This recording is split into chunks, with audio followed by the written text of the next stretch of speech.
acara. Selanjutnya Mas Ahmad Aditya sebagai koordinator tim kerja akselerasi inovasi yang akan berikan gambaran terkait agenda kita pada sore hari ini dan mengenai apa itu ekosistem Mereka Cipta dan platform yang hendak dibuat oleh tim kerja akselerasi inovasi ini berdasarkan arahan Dirjen Dikti. Silakan Mas Aditya untuk memaparkan. Terima kasih Mas Wawan. Assalamualaikum warahmatullahi wabarakatuh. Selamat malam Bapak Ibu sekalian. Perkenalkan, nama saya Ahmad Aditya. Saya adalah koordinator dari tim kerja akselerasi inovasi Direktorat Jenderal Pendidikan Tinggi Kementerian Pendidikan dan Kebudayaan. Jadi saya mungkin sedikit ngasih gambaran dulu bahwa tim ini adalah tim yang dibentuk oleh Profesor Nizam sebagai Dirjen Dikti yang diberikan tugas untuk membangun ekosistem Mereka Cipta di Indonesia. Jadi Dikti lebih memilih menggunakan terminologi Mereka Cipta agar terminologi tersebut lebih membumi dan lebih mudah dipahami nantinya sama masyarakat. Terminologinya adalah Mereka Cipta. Jadi kami dibentuk pada bulan April, kemudian diberikan SK oleh Pak Nizam dengan tugas untuk membentuk ekosistem Mereka Cipta di Indonesia. Nah, selama bulan April kami menerima SK, walaupun sebenarnya secara de facto kami sudah bergerak sejak bulan Januari. Jadi dari bulan Januari sampai sekarang kami sudah bicara dengan puluhan industri, kami sudah bicara dengan belasan kampus, dari ujung Aceh sampai ke ujung Papua. Kami sudah bicara dengan puluhan diaspora, dengan beberapa kementerian, belasan venture capital, dan juga beberapa bank. Dari beberapa diskusi yang kami lakukan, kami kemudian mencoba untuk membuat intisari bagaimana caranya kami menerjemahkan, membangun ekosistem Mereka Cipta, kerjasama antara perguruan tinggi dan kampus.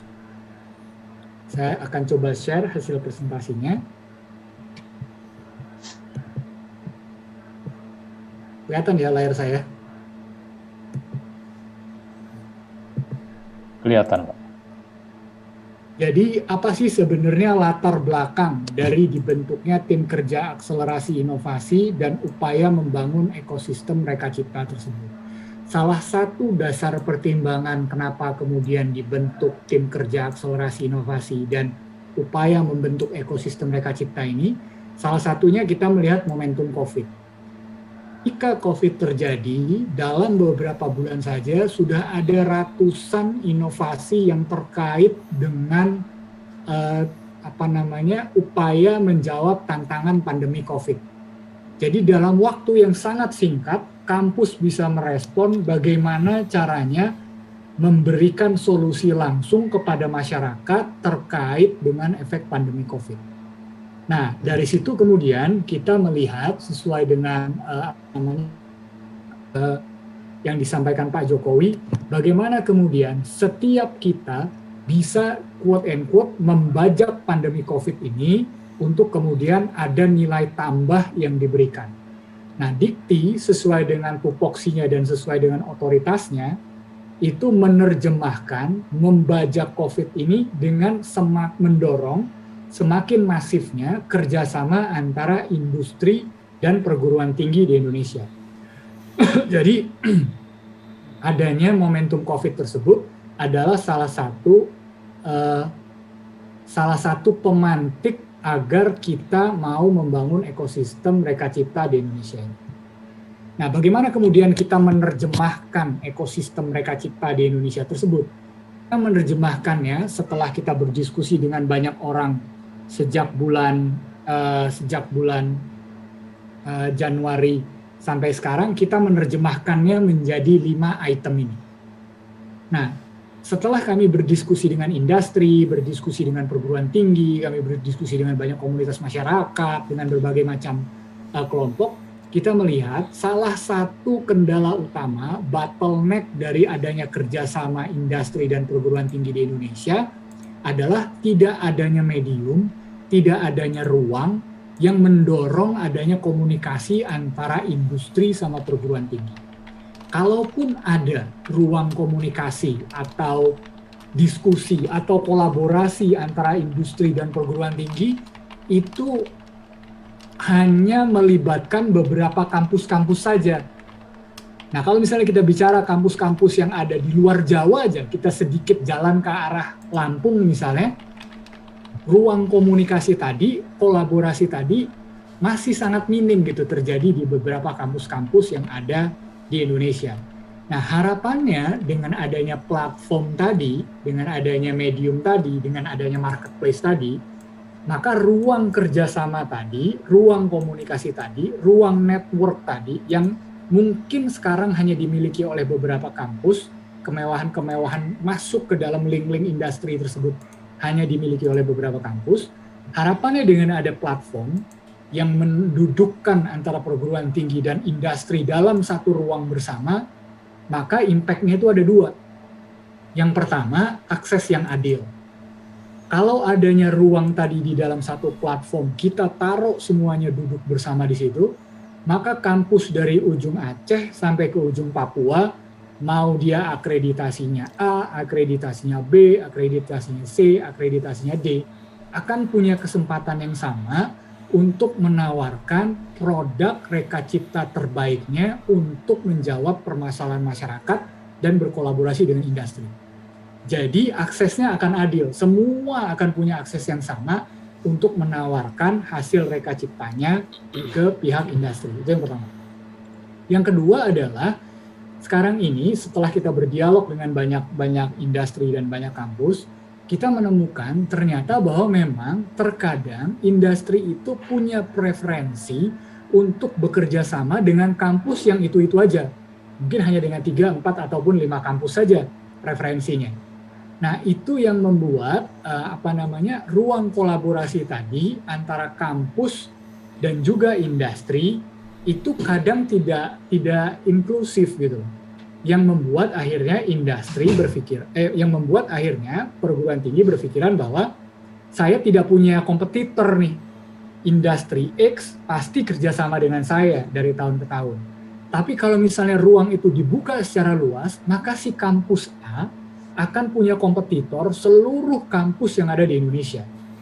Hasilnya apa? Hasilnya kalau kampus A mau mempertahankan kerjasamanya dengan industri X, maka dia harus mencari cara untuk meningkatkan inovasi teknologinya supaya tahun depan dia tetap ada di depan dalam penguasaan teknologi dan pengembangan teknologi itu, dan dia tetap bisa bekerja sama dengan industri X. Karena industri X akan punya banyak pilihan. Siapapun yang teknologinya kompetitif, bisa dimanfaatkan, ready untuk bekerja sama, maka pasti akan diambil dengan industri. Sehingga terjadi kompetisi untuk menggerakkan inovasi yang ada di Indonesia. Jadi itu yang pertama, platform kerjasama. Nah, tapi sekali lagi, platform kerjasama ini hanya medium yang pasif, medium yang tidak bisa mencari sendiri industri dan perguruan tingginya untuk duduk hadir di situ. Nah, karena dia medium yang pasif, maka kita harus mengisi ruang di dalam platform tersebut supaya kemudian medium ataupun platform tersebut itu menjadi aktif sebenarnya.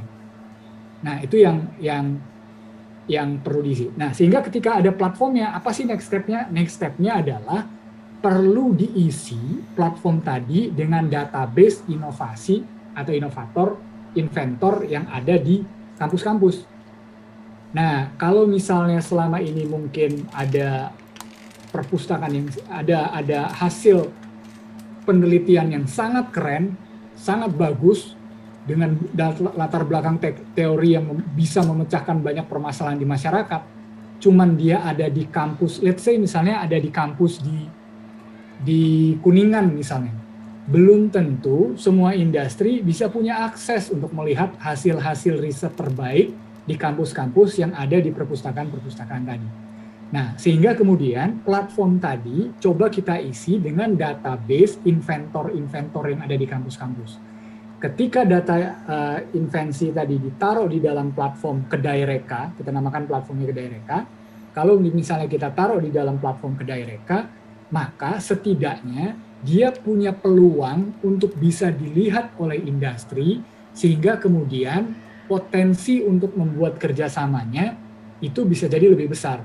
Karena instead of ada satu penelitian yang sangat keren, misalnya dia menjawab permasalahan COVID, tapi kemudian ada di salah satu kampus yang ada di misalnya di Lok Sumawe misalnya, maka tidak semua kampus tahu bahwa ada solusi terbaik untuk memecahkan permasalahan yang bisa dimasifkan, yang dibuat mass production untuk masyarakat. Nah, ketika itu ditaruh di dalam platform Kedai Reka, maka ruang untuk berkolaborasinya, ruang untuk bisa dilihat, kemudian diverifikasi oleh industri menjadi lebih terbuka. Jadi itu yang workstream yang kedua. Nah, workstream yang ketiga adalah kita paham benar bahwa membuat platform Kedai Reka itu menjadi dinamis itu tidak bisa jadi hanya tugasnya pemerintah saja, itu harus jadi tugas semua orang. Sehingga kalau kemudian database tadi diletakkan di dalam platform Kedai Reka, maka harapannya dengan adanya ruang tadi itu bisa lebih memasifkan proses matchmaking, link and match yang terjadi antara industri dan perguruan tinggi. Karena gini Bapak Ibu, terkadang proses link and match tersebut hanya terjadi di level-level nasional. Industri besar dari tempat nasional mencari produk-produk terbaik dari kampus-kampus, kemudian melakukan link and match. Padahal faktanya banyak juga provinsi-provinsi, industri-industri yang ada di level provinsi ataupun di level kabupaten juga mencari teknologi-teknologi yang memungkinkan untuk menjawab permasalahan-permasalahan yang ada di masyarakat. Nah, sehingga selain ada platform tadi, ada database inovasinya, kita akan mendorong semakin masifnya terjadi link and match antara industri yang ada di level provinsi ataupun kabupaten dengan perguruan tinggi. Jadi itu workstream yang ketiga. Di workstream yang keempat, kita coba melihat bahwa kalau sudah ada platformnya, sudah ada database-nya, kemudian ada matchmaking-nya, maka kemudian Dikti akan mencoba mendukung terjadinya pilot project dari kerjasama yang sudah berlangsung ataupun akan berlangsung antara industri dan perguruan tinggi. Karena setelah kami bicara dengan puluhan kampus yang ada di Indonesia, kita sebenarnya melihat kok ada banyak potensi-potensi kerjasama yang sudah pernah terjadi, tapi kemudian tidak mendapatkan dukungan sehingga kemudian tidak sustainable, tidak berkelanjutan. Nah, dengan kita mengidentifikasi tadi, melihat potensi-potensi kerjasama yang sudah berlangsung ataupun akan berlangsung, maka kita akan men-set up pilot project kerjasama antara kampus dan industri.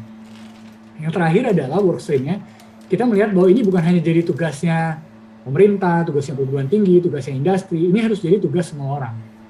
Nah, makanya dengan adanya kerjasama-kerjasama nanti yang terbangun, kita merasa bahwa perlu didorong adanya diseminasi informasi secara luas ke masyarakat.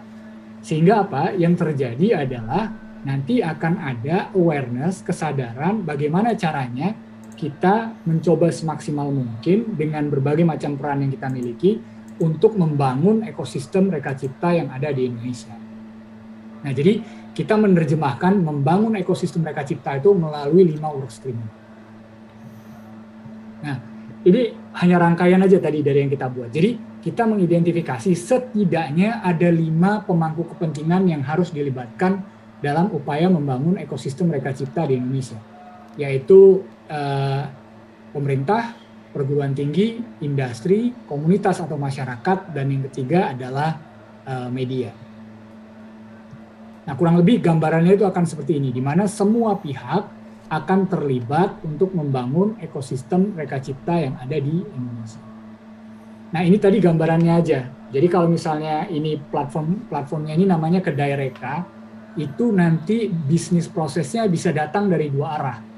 Bisa dari industri yang kemudian menjelaskan kebutuhannya di dalam platform Kedai Reka nanti. Misalnya industri kami sedang mencari teknologi A, teknologi B, dan teknologi C. Sehingga kemudian dari perguruan tinggi bisa mencoba menjawab tantangan yang sedang dihadapi oleh pihak industri. Sehingga risetnya itu akan market driven. Atau bisa juga dia datang dari perguruan tinggi. Perguruan tinggi punya inovasi yang terbaik, sudah diuji coba, kemudian siap untuk diproduksi secara massal, kemudian industri melihat potensi itu yang ternyata bisa menjadi upaya mereka untuk melakukan pengembangan bisnis atau apapun itu. Sehingga kemudian interaksinya bisa dua arah.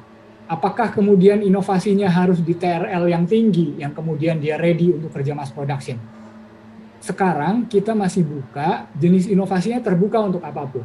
Karena Bapak Ibu, dari bicara dengan berbagai macam industri, banyak juga industri yang sebenarnya mau untuk ikut terlibat dari awal pengembangan, riset, ataupun penelitian yang mereka bisa ada added value-nya juga, ada nilai tambahnya di situ. Sehingga kemudian sekarang kita tidak bicara TRL 1 atau TRL 10, tapi kita bicara tentang berbagai macam inovasi-inovasi, berbagai macam produk-produk Reka Cipta yang siap dikembangkan dari berbagai macam